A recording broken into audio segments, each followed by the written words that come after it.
একজন মহিলা সাহাবী যুদ্ধের ময়দানে নিজের জীবনকে বাজি রেখে নবী সাল্লাল্লাহু আলাইহি ওয়াসাল্লামের জীবন রক্ষা করেছিলেন। আর এই মহিলা সাহাবীর নাম হলো উম্মে আমারা রাদিয়াল্লাহু তাআলা আনহা। আর এই ঘটনাটি ঘটেছিল উহুদের যুদ্ধে।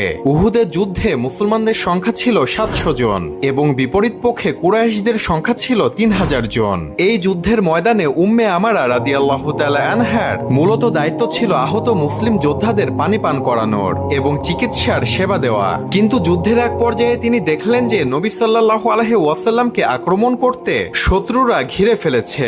তখন তিনি নবী সাল্লাল্লাহু আলাইহি ওয়াসাল্লামকে বাঁচানোর জন্য তরবারি ও ঢাল তুলে নিয়ে যুদ্ধের ময়দানে নেমে নবী সাল্লাল্লাহু আলাইহি ওয়াসাল্লামের সামনে গিয়ে দাঁড়ালেন এবং শত্রুদের বিরুদ্ধে যুদ্ধ শুরু করে দিলেন। তিনি একাই অনেকগুলো কাফের যোদ্ধাদেরকে হত্যা করলেন এবং এই যুদ্ধ শেষে তার দেহ ছিল রক্তাক্ত, কিন্তু তিনি গর্বিত ছিলেন যে তিনি নবী সাল্লাল্লাহু আলাইহি ওয়াসাল্লামকে রক্ষা করতে পেরেছিলেন। আর এই মহান নারীর সাহসিকতা দেখে নবী সাল্লাল্লাহু আলাইহি ওয়াসাল্লাম বলেছিলেন, আমি যুদ্ধের ময়দানে যেদিকেই তাকাই সেদিকেই দেখি উম্মে আমারা আমার জন্য যুদ্ধ করছে।